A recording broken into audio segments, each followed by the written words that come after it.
This story is from when I was a senior in high school, and back then I was a rebellious teenager, but only when it came to my family. I was not a bad kid by any means, just a punk when it came to my family. I had a loving family, but I was that kid who was too cool to spend time with them.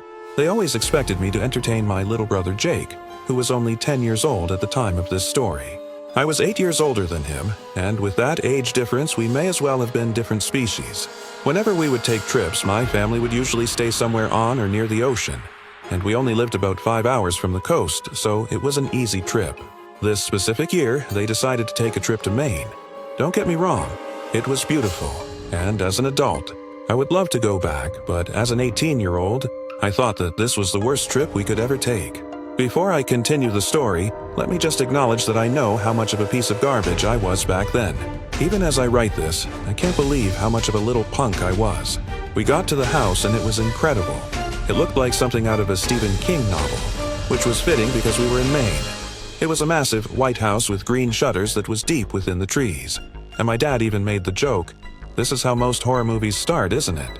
Probably not the best thing to say in front of a 10-year-old, but my brother didn't care. He was just as mesmerized by the house as I was. Inside the house was almost like a maze.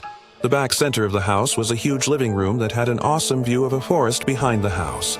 And the rest of the house had all these hallways that intersected in places that strangely didn't make sense. It was like a house you would design in The Sims and not something you'd see in real life. The weirdest part of this place was not the hallways, it was that the house connected to a small adjoining house. The house where the owner of the property we were staying at lived. His name was Hugh, and he was, let's say, strange. He was tall and wore this very old sweat-stained bucket hat.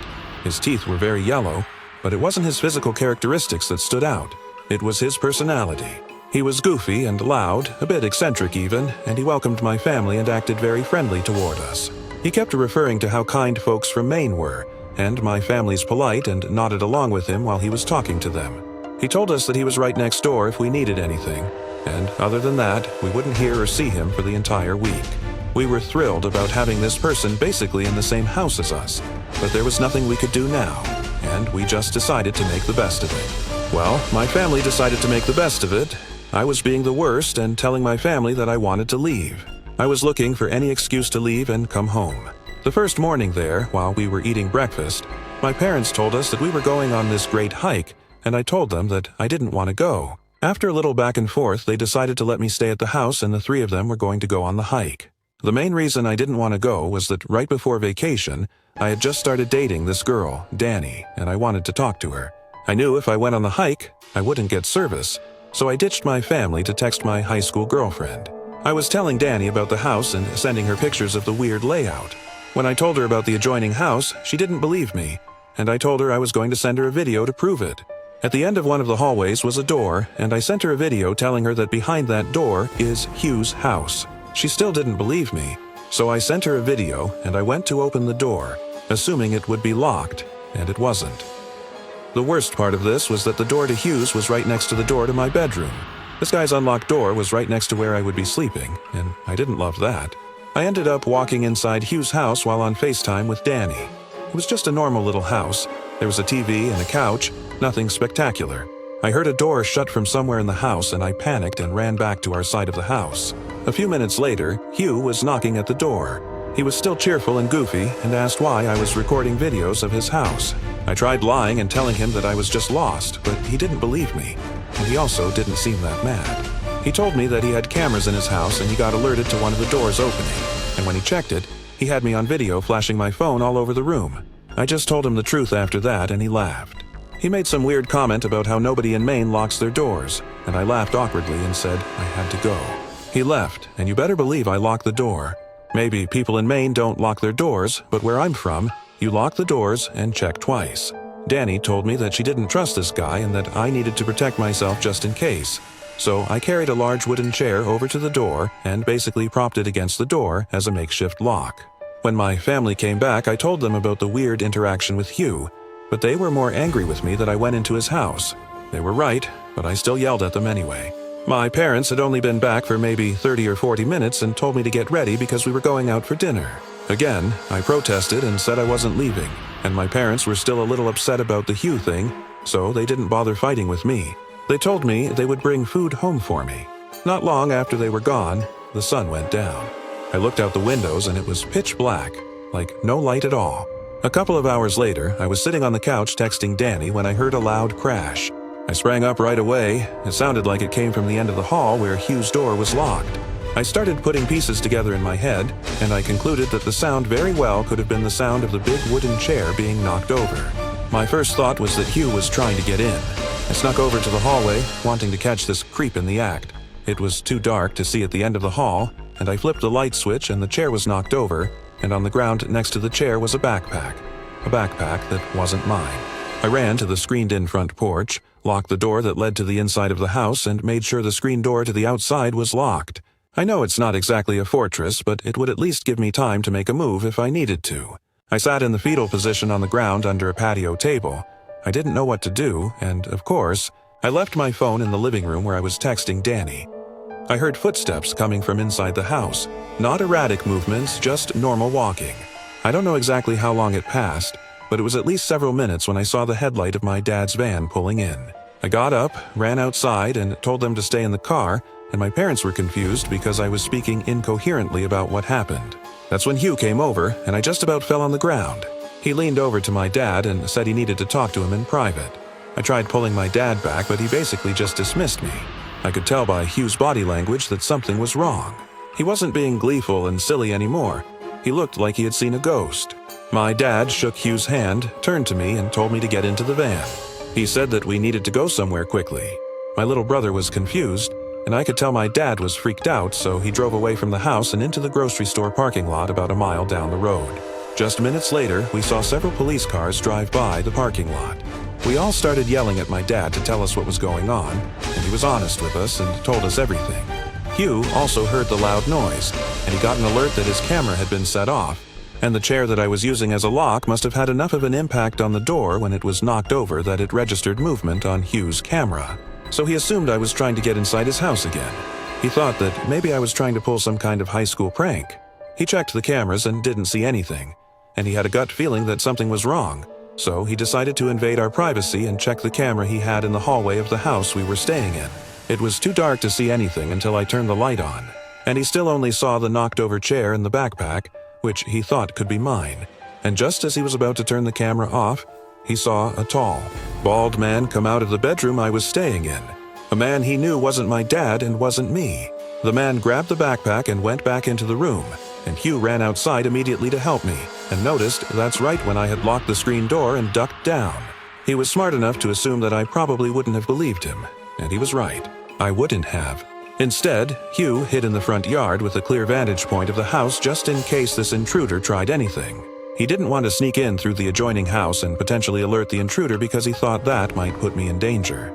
As soon as my family returned, he told my dad everything, and that's why we ran off. We were only in the parking lot for a few minutes when Hugh called and said that the police chased the man into the woods and they hadn't caught him yet. Told us to remain there and that he would grab all our things and bring them to us. We stayed at a hotel that night and drove home the next morning. If I hadn't acted like a spoiled kid and stayed at the house, all this could have played out much differently, and it could have been a lot worse. A few months later, my dad reached out to Hugh and asked if they ever caught the guy. They never did, and even with all of Hugh's cameras around the property, they still didn't know how he got in or even what his intentions were. He could have just been a homeless man looking for shelter. At least that's what I told myself back then so I could sleep at night. Sometimes the scariest things that happen to us aren't always face-to-face interactions. Sometimes it's just people hiding in plain sight. Every year, my family goes on this epic vacation together, and we stay at my aunt and uncle's house that's right on the ocean in West Palm Beach. And their son Will is the same age as me, and we've always been good friends. It's also not just my immediate family. My other aunt and uncle join us and bring their kids as well, and their daughter Teresa is my best friend. We went all through high school together, and because we're the same age, have the same last name, and kind of resemble each other, everybody thought we were twins. We would love these family vacations because we would tell strangers that we were twins. As we got older, Teresa, Will, and I would party like rock stars on these family vacations. We would spend the day on the beach with the family, but at night, Will would take us to bars and clubs. Because he was the local boy, he knew all the hot spots. On one specific family vacation from a few years ago, the three of us witnessed something weird. Something that still bothers me and freaks me out to this day. Teresa and Will aren't so freaked out. They think what we witnessed was some kind of prank or just a weird occurrence. I'm just not so sure. The trip was like any other West Palm family vacation. We were living it up. Once in a while on these trips, Will would accidentally have a little too much to drink. But that's not what I mean. Maybe it wasn't accidental. The boy liked his drinks. But because of this, Teresa and I would know exactly when he hit his limits. That's usually when we would call it a night and find a ride home. I was always responsible for us getting home. I would only drink to a certain point and then spend the rest of the time making sure Teresa and especially Will didn't end up in a ditch somewhere. On this specific night, Will started getting a little rowdy in one of the bars and kept saying that because he was a local, he could run his mouth. But that's not a thing.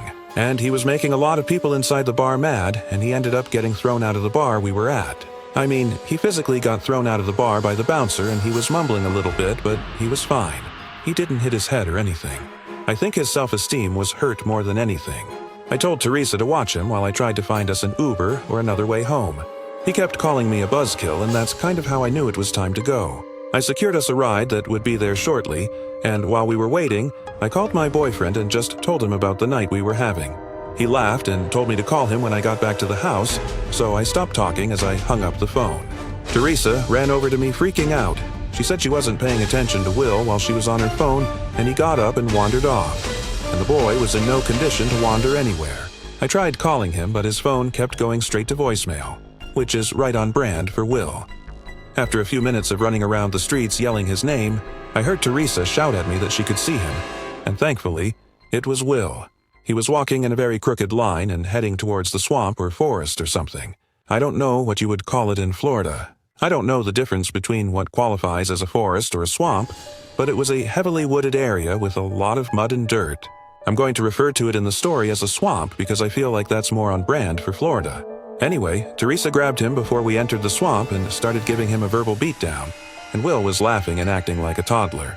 As soon as Teresa let go of Will, he sprinted into the swamp, and I don't know if it was adrenaline or rage, but without thinking, we sprinted into the woods after him. It only took us a little while to catch up, and he was so messed up that he wasn't moving very fast. Using the flashlight from the cell phone, we were able to see just how dirty and gross this area was. Our feet were completely covered in mud. As we started heading out of the thick brush, Will of all people told us to shush. We both looked at him like we were going to smash him in the face, and before we could speak, he told us to be quiet again, and he ducked down and looked scared. This was a completely different Will than 10 seconds ago. It didn't take us long to realize why Will got down. We heard shouting and screaming coming from somewhere in the swamp, and it wasn't just normal screaming, at least to me. It didn't sound that way. It was like screams I've never heard before, and I haven't heard them since. The three of us just stayed quiet and stayed put, while the sounds of these screams echoed all around us. We couldn't tell exactly where the screams were coming from, but whoever was screaming sounded like they were in trouble. Then, almost as abruptly as they started, the screams stopped. We didn't move. We stayed put in that muddy swamp for at least another 15 minutes, and then we sprinted out of the swamp as fast as we could and made our way back to one of the streets with the bars. We got a ride home and sobered up real quick. We tried figuring out what we heard so we could make a rational explanation, but anything we came up with wasn't good.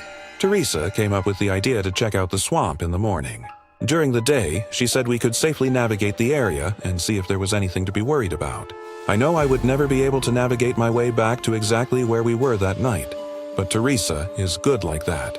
She's like a professional hiker, and she proved that by getting us to the exact spot we were hiding in the night before.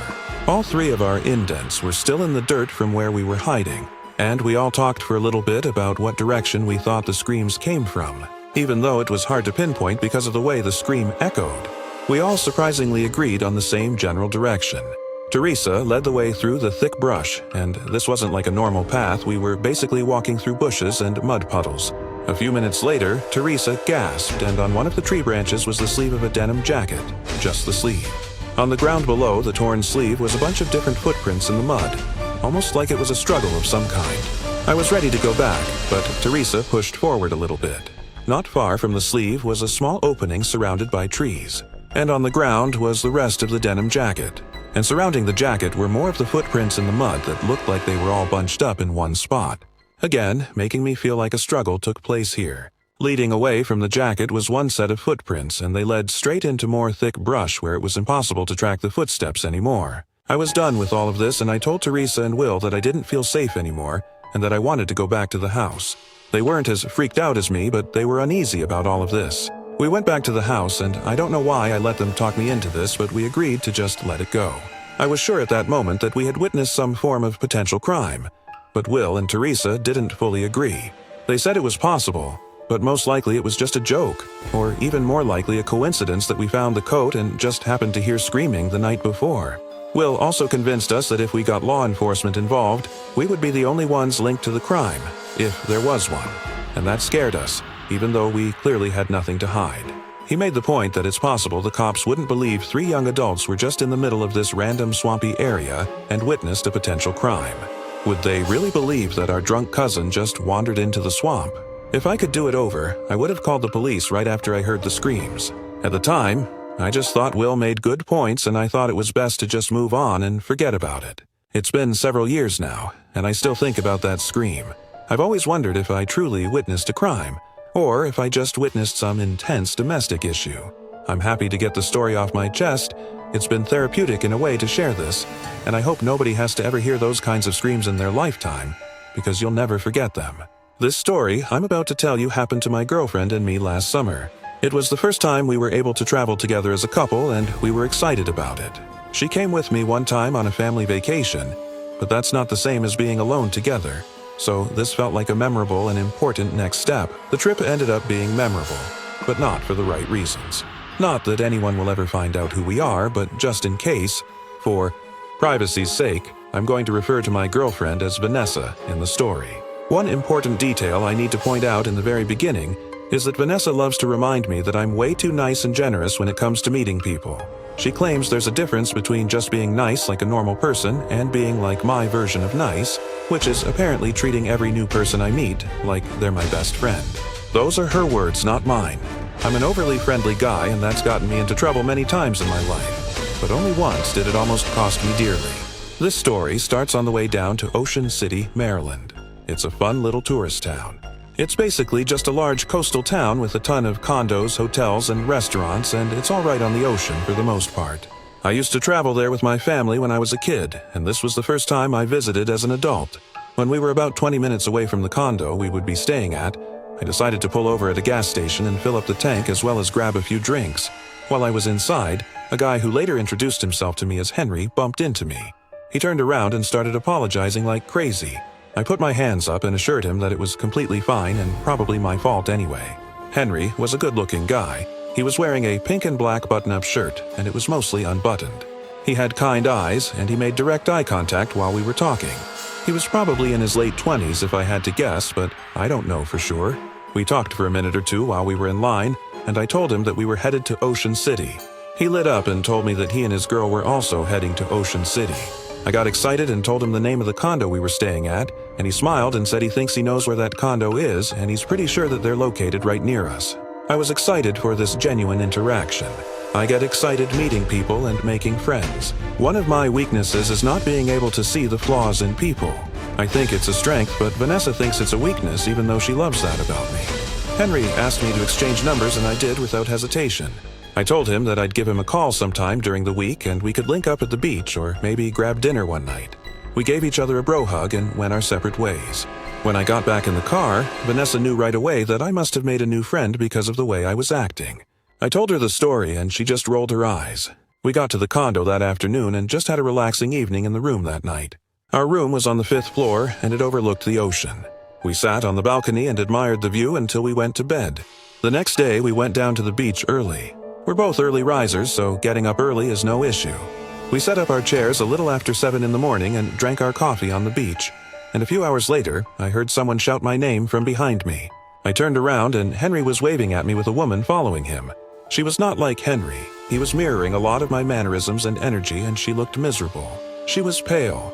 Most of her face was covered by these huge sunglasses, and the rest was shaded by a huge sun hat. She was also wearing leggings and a button-up long-sleeve shirt. She was also carrying this large tote bag that looked empty. This was a woman who did not like the sun. She didn't say much. Henry introduced her as his woman friend Sarah, and she just waved and gave an unenthusiastic smile. She was the opposite of the Henry I met the day before. After an awkward introduction, Henry asked if they could join us, and of course we agreed. The more the merrier was always my motto. They didn't have chairs or beach gear. Henry just plopped himself in the sand while his woman friend stood there. I got up and offered her my chair, and she was hesitant for a second but then took the seat. While we were sitting there, Henry told us they were staying in the building that was directly next to ours. My mind was blown. I couldn't even believe the odds of that happening. That was a major red flag for Vanessa, but not for me. We hung out for another hour or so and then went back to the room. Before we left, Henry kept asking if we could all go out tonight for a drink, but I could tell Vanessa didn't want to. I just told him that I'd call him if we decided to go out. When we got back to the room, Vanessa started to tell me about all her concerns. She said that Henry seemed fake and that he was giving her major creep vibes. She also said that Sarah was one of the rudest humans she'd ever met. She complained about the sun the entire time. She also made a great point and said that she doesn't know anyone who comes to a beach town and hates the beach, and then yet goes down to the beach without bringing a chair, a towel, an umbrella, or anything. I told her she made great points and that I wouldn't call Henry the rest of the trip. The last thing I wanted was to ruin Vanessa's vacation. That night I was sitting on the balcony smoking a cigar, even though that wasn't allowed. It was late, but I'm not sure of the time. I was looking down on the beach and I swore I could see Sarah down there walking alone. I mean, she had the big tote bag, the big hat, and the same outfit from earlier. I was just too far away to be sure. I went back inside and got ready to call it a night. Vanessa was already in bed. I went to make sure the door was locked, and I thought I could hear someone talking coming from outside the door. This alone wouldn't be concerning as there are several condos on the floor, but the talking sounded like it was coming from right outside my condo. I tried to listen, but it just sounded like incoherent mumbling. I got close to the door to check it was locked, and before I could grab the doorknob, I noticed it shook as if someone was trying to open it from the other side. Instead of running or freaking out, I just politely shouted that they had the wrong room. I heard the sound of footsteps running away after I said that, and I just assumed that maybe somebody had mistakenly tried to get into the wrong room. After all, accidents happen. I stayed awake a little longer just to make sure I didn't have another surprise guest. Nobody else came to the door, and I went to sleep. The next day, the same thing happened. Henry and Sarah seemingly came out of nowhere and joined us on the beach. They were wearing the same clothes again. Normally, that wouldn't be weird on the beach if you were wearing a bathing suit or something. But Henry and Sarah were not wearing bathing suits. He was still wearing the same outfit I saw him wearing at the gas station. And she was wearing the same outfit as the day before. We didn't spend a lot of time at the beach on this day. I could tell Vanessa was all done with these two. I politely told Henry that her and I were going to go back to the room for a while and then have a romantic dinner out. I told them that I'd text him if we were down to grab a drink later. He seemed overly excited for some reason and let us go. While we were getting ready to go out, Vanessa started to tell me about all her concerns. She said that Henry seemed fake and that he was giving her major creep vibes. She also said that Sarah was one of the rudest humans she'd ever met. She complained about the sun the entire time. She also made a great point and said that she doesn't know anyone who comes to a beach town and hates the beach, and then yet goes down to the beach without bringing a chair, a towel, an umbrella, or anything. I told her she made great points and that I wouldn't call Henry the rest of the trip. The last thing I wanted was to ruin Vanessa's vacation. That night I was sitting on the balcony smoking a cigar, even though that wasn't allowed. It was late, but I'm not sure of the time. I was looking down on the beach and I swore I could see Sarah down there walking alone. I mean, she had the big tote bag, the big hat, and the same outfit from earlier. I was just too far away to be sure. I went back inside and got ready to call it a night. Vanessa was already in bed. I went to make sure the door was locked, and I thought I could hear someone talking coming from outside the door. This alone wouldn't be concerning as there are several condos on the floor, but the talking sounded like it was coming from right outside my condo. I tried to listen, but it just sounded like incoherent mumbling. I got close to the door to check it was locked, and before I could grab the doorknob, I noticed it shook as if someone was trying to open it from the other side. Instead of running or freaking out, I just politely shouted that they had the wrong room. I heard the sound of footsteps running away after I said that, and I just assumed that maybe somebody had mistakenly tried to get into the wrong room. After all, accidents happen. I stayed awake a little longer just to make sure I didn't have another surprise guest. Nobody else came to the door, and I went to sleep. The next day, the same thing happened. Henry and Sarah seemingly came out of nowhere and joined us on the beach. They were wearing the same clothes again. Normally, that wouldn't be weird on the beach if you were wearing a bathing suit or something, but Henry and Sarah were not wearing bathing suits. He was still wearing the same outfit I saw him wearing at the gas station, and she was wearing the same outfit as the day before. We didn't spend a lot of time at the beach on this day. I could tell Vanessa was all done with these two. I politely told Henry that her and I were going to go back to the room for a while and then have a romantic dinner out. I told them that I'd text him if we were down to grab a drink later. He seemed overly excited for some reason and let us go. While we were getting ready to go out, I looked out the balcony and I saw Sarah standing on the ground where the beach meets the patio of the condo building. She wasn't facing the building. She was facing the ocean, and it was weird that she was in front of our building and not where they were supposedly staying. Henry was nowhere to be found. She was by herself. I watched her for a little while, which made me feel like a creep. A few minutes went by and Henry emerged from what looked like the bottom of our building. I watched him go over to Sarah. He started waving his hands around and then stormed off in the opposite direction from where they were staying. Sarah waited a few seconds and then followed him. That whole interaction felt weird. But who am I to judge? Once Vanessa was ready, we left the condo and went out to eat. While we were out, my phone kept ringing. It was Henry. I didn't answer it. After dinner, we started walking back to the condo since we were only a few blocks away. Henry called again. Vanessa told me to just text him back and tell him we're going to bed so he stops calling. So I texted him and said, "Thanks for the offer, but we're going to bed. We're already about to be at the condo." Then I got the weirdest text of all, a text that may have had some other implications. All it said was, "Don't go to your room yet." We both stopped and contemplated the text while standing in the parking lot of the condo. Henry was strange, but was he capable of something malicious? Vanessa thought so. We got to the room a few minutes later and noticed that the door was slightly open. I know for a fact that I did not leave the door open. Vanessa started to panic and she waited in the hall. I slowly entered the room and was relieved everything looked how we left it, at least at first. Then I started noticing things that weren't how we left them. The balcony door was open, but nobody was out there. In the bedroom, both of our suitcases were completely ransacked, and the only thing missing was a pair of Jordans I brought, Vanessa's bathing suit, and a picture of us that we had printed out and left on the dresser in the bedroom. We called the police and told them that we thought it might be Henry and Sarah who broke into our room, but those were almost for sure fake names. The condo next door had no record of a Henry staying there, and the only Sarah in the building was not that Sarah. When they tried to track the phone, it was no longer in service. The local police told us that it's not something that happens a lot in that town, but occasionally some people will try to rob tourists. We were just some of the unlucky people who were chosen, I guess. The only thing I took from this experience is that I really need to be more careful about who I trust. And if anyone out there visits Ocean City, Maryland, just be careful because somewhere out there, Henry and Sarah are still lurking.